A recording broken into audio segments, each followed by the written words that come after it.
Valdavid, ang last 2 minutes, sa inyo ng Tanduay Rum, 5 years junior lapad. Tanduay, the #1 rum. Aquino! At eto na, kumakatok na ang Ginebra San Miguel. Only a 2-point ball game.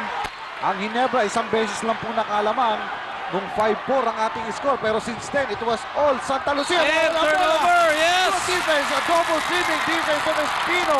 Wala na, hindi na makita yung papasahan niya. Tumama pa sa paa niya yung bola. Turnover, pabor sa Ginebra San Miguel. Eto, tingnan natin muli yan. He was looking at the ball who's to receive his pass. Pero ang hindi niya nakita, yung bola lumalayo na pa sa kanya. Black na yung line of vision. Itong si Espino dun sa play na yon, hindi pa niya nakita yung sarili niyang bola. Well, the last deadlock was at 4-all. And it happened in the first quarter. James against Jackson. Tira ni James, yes! Kita mo yung trajectory ng tira ni Henry James. Kalmang-kalma at tabla ang ating laban. 103-all, our third deadlock of the ball game. Yes, at dito po sa second half, Ginebra has scored more than 60 points. Andy de Guzman, they've got 9 to shoot. Sumaksak sa loob, palpal ni Noli Locsin, but 2 free throws fouled. Atas itong si Vince Season. Dalawa ang sumalubong and the foul would be charged against Vince Season. Tumama yung kanyang katawan matapos masapalan ni Noli Locsin. Makikita mo rito, sapal ayo pero nagkatamaan sa ilalim. So 2 free throws para kay Andy de Guzman na so far dito sa ating laban na ito nakakapagtala ng 14 puntos. At 3 puntos dito po sa ating fourth quarter. Pasok ang unang free throw. Well, we were mentioning yung numbers itong si Andy de Guzman. Steadily tumataas nung elimination run. Halos hindi mabigyan ng minuto. Pero nung fully recovered na siya ng semifinals, malalaking numero ay binibigay niya. Kung patuloy pa rin dito sa battle for third place. Makukuha ni Noli. Oh, 3 point, or rather a point separating Santa Lucia and Ginebra. Valdavid now orchestrating the play for Ginebra. Exactly a minute remaining. David, the floater. It won't go. Agawan, nakuha nino. Ni Chris Jackson. Going to Andy de Guzman. Back to Hodges. Slam down. Good pass and a good play. Transition play ng Santa Lucia. Sila ngayon ang nakabutas. Made possible by the skill of Chris Jackson. Yes, we have a timeout.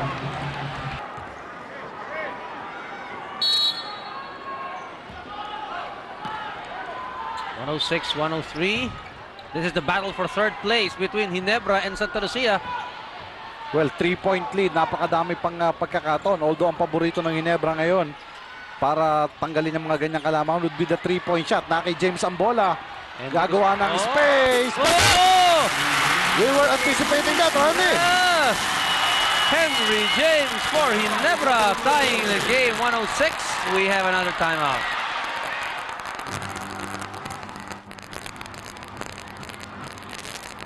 So 35 seconds remaining.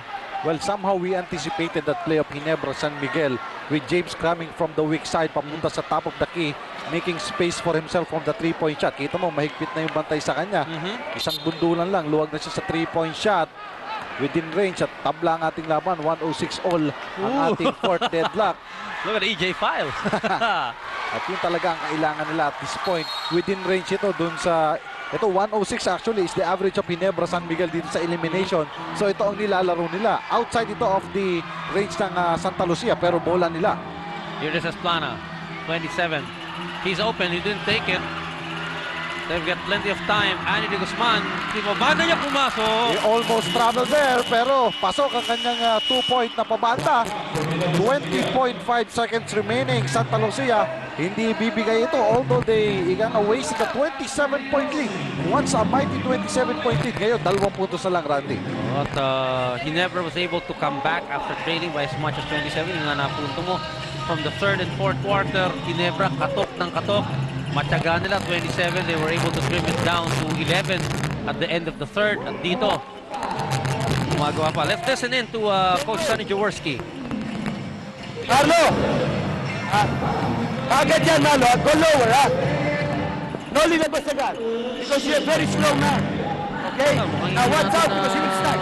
Maririnig ang pinag-uusapan nila. But you're looking at the bench of Ginebra San Miguel who has worked their way back from a 27-point deficit. At ito, very much in contention. Though they're trailing Santa Lucia with 2 points, 20.5 seconds to execute. Win the game, depending kung ano gagawin nila Rado. Patay na Randy ang 24-second shot clock. So for Ginebra San Miguel, 2 puntos lang ang namamagitan sa kanilang kalaban. They have to be very patient dito. At wag nang hayaang bumalik pa ang bola sa Santa Lucia. Kasi kung maisushoot nila ito at ibibigay pa nila sa Santa Lucia ang pagkakataon, maaring mahaba pa ang oras sa matira matapos makashoot sila. Ibig sabihin, kailangan magsayang ng ilang mga segundo ang Ginebra San Miguel. But more importantly, they have to execute. Napakahaba nito.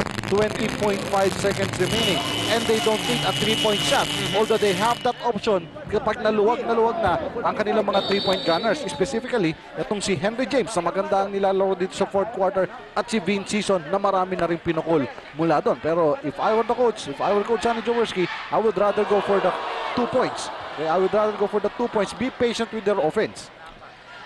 Let us remember, Santa Lucia, penalty situation po ang Santa Lucia. And so is Ginebra San Miguel. So, But with the way, Randy, the Ginebra San Miguel bailed themselves out, kalimitan ginamit nila ang 3-point shot.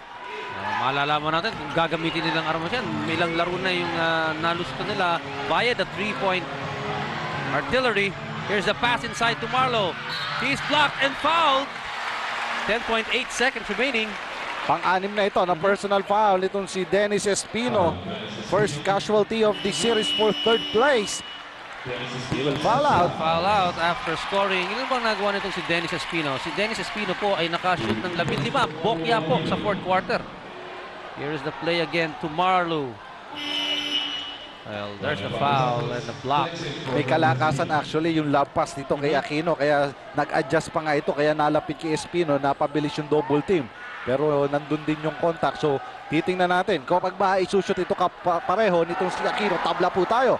He has to make 2 free throws. Pero konti pa nagagawa niya. Dito sa larong ito, only 1 out of 2. Marlo! Malakas. Kitang-kita sa release pa lang. Tumama na sa tagiliran.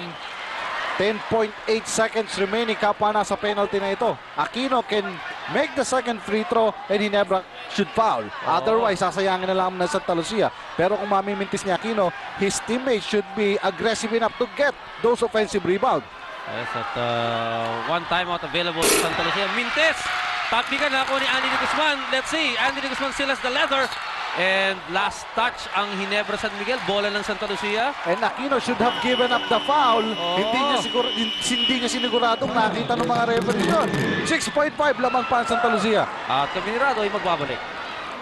106, 6.5 seconds remaining. Costly Bola ng Santa misses. Lucia. Costly misses Randy mula sa free throw line. Para kay Marlo Aquino, 2 ang kanyang minintis doon. Which Here is could the have second. tied the ball game. And Hodges tapping the ball away from Ginebra. Andy de Guzman. Pero dito, Pa-foul na lang dapat yan. Inaagaw pa niya yung bola. Although tumama kay James yung bola. So ang possession pupunta sa mga taga Santa Lucia with 6.5.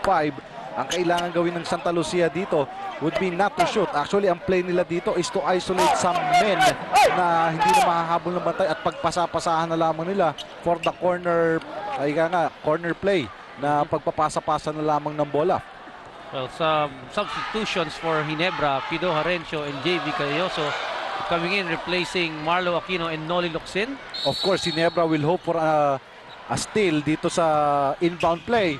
Here's the foul given up by David on Falca Santos. So 2 free throws for Noynoy Falca Santos, and Val David picking up foul number 2. Good decision on the part of Ginebra San Miguel. This way, mapapapunta sa kanila ang bola at mapupunta pa sa pressure cooker. Itong si Nonoy Falca Santos. Kailangan niya ipasok ang 2 free throws if he wants to put the game away. Otherwise, may pagkakataon ng Ginebra San Miguel. 2 free throws, yan ang kailangan ni Noynoy Falca Santos. Well, previous to his free throws, ito po, 100% free throw shooter si Noynoy. Tignan natin ngayon. Pasok ang una, patuloy pa rin, malinis. Ang shooting nitong si Noynoy Falca Santos, 100% shooter all throughout the conference, Randy. Yes, Noynoy Falca Santos. Marlo Aquino returning to the fray, and Of course, for the possible rebound at ang pass break pass. 3-point shot na lamang ang kanilang pagkakataon dito. That is, kung hindi may papasok ni Nonoy ang kanyang pangalawang tira. Ginebra has a timeout. Tignan natin. Noynoy misses the second. Pero, teka, foul. Nakakuha ni Falca Santos. Walang bumax out kay Oh, Noynoy, ano? kanina, ganyan din ang nangyari during the first quarter. Binabaksan yung mga kalaban sa gilid, pero walang Pero bumabaksan oo. sa gitna. Oha! At tao dapat ni JB Gayoso yun, doon sa Si formation Gayoso, nila. pumasok sa loob si JV. So, 2 more free throws for Noynoy Falca Santos. Marlo Aquino going out via the fouls, and DJ File makes a re-entry into the ball game for Ginebra San Miguel. Mga lapses sa Ginebra San Miguel. Dito pa naman sa endgame, Randy. Mhm. Pasok! And mas komportable ngayon ang itsura ni Noynoy Falca Santos kaysa sa yung free throw niya ngayon. Well, Knocking is the first. apat na kalamangan with 3.9. Mahirap na ito, Randy. Even with the 3-point shot para sa mga taga Ginebra, babalik pa ang bola sa Santa Lucia. Here is the second free throw of Noynoy. And Ginebra will take its last full timeout. Well, that could be it para sa kupunan ng Santa Lucia. Panalo na sila rito. Balik natin po tayo rito. 3.9. Oo. Mabilis ang pagbabalik natin. At 5 puntos na ang kalamangan ng mga taga Santa Lucia, Randy. Gaya ng binabanggit natin with 3.9, you can only do a 3-point shot with that time. At kahit pabayaan na ng mga taga Santa Lucia, yung pagdidribble na pa lamang, at kahit yung pagsigurado na lamang ng shoot, ika nga, wala na kailangan gawin ng Santa Lucia dito, kundi let the seconds die on its own. Well, this is the battle for third. At sa umpisa, nagtatanungan tayo tungkol sa emotions, tungkol sa hindi na kampyonato yung paglalabanan. But from all indications, kita nyo po yung intensity na nangyari. Wala, kaya naman makikita mo, Randy, sa bench ng Santa Lucia, wala na silang pinag-uusapan. Wala na silang kailangan gawin with 3.9. 5 ang kanilang lamang. That's really what stayed out of the court quite some time due to his injury. At ang Ginebra certainly under the gun. Well, ang natitira pang kaliit-liitang improbability o probability for Ginebra San Miguel would be pagka-inbound pa lamang 3-point shot and cut maybe 1 or 1.5 second and foul Santa Lucia Or hoping that they would kung miss. sila, Oo. And hoping that they would miss. So, mapunta uli sa kanila and hope na makashoota naman sila ng 3-point shot. Pero that's, higa nga, physically medyo mahirap yun. at the probability is low. Here's a 3-point shot by James.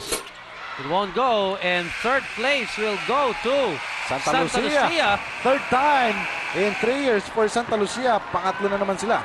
Yes, and for Coach Adonis Terra, this is the highest that has come over since taking over the reins from Coach Nat Canson of Santa Lucia. 111-106, Santa Lucia copying third place, beating Ginebra. And for Ginebra San Miguel, it's the second straight time battle, but they were beaten in a knockout and were beaten consecutively for third place. Well, history repeating itself para sa kupunan ng Ginebra San Miguel. Pero wala silang dapat ikahiya dito, Randy. They were almost there. Oo. Tsaka dito sa larong ito, they overhold the 27-point lead at nagka-tie pa dito sa dying seconds of the ballgame. At ito, Ginebra San Miguel, fourth place. Sabi nga nila, dapat tayo yun natin mamaya eh. Kaya lang, medyo iba. At ito, Santa Lucia nga awardan. It's Santa Lucia copying third place.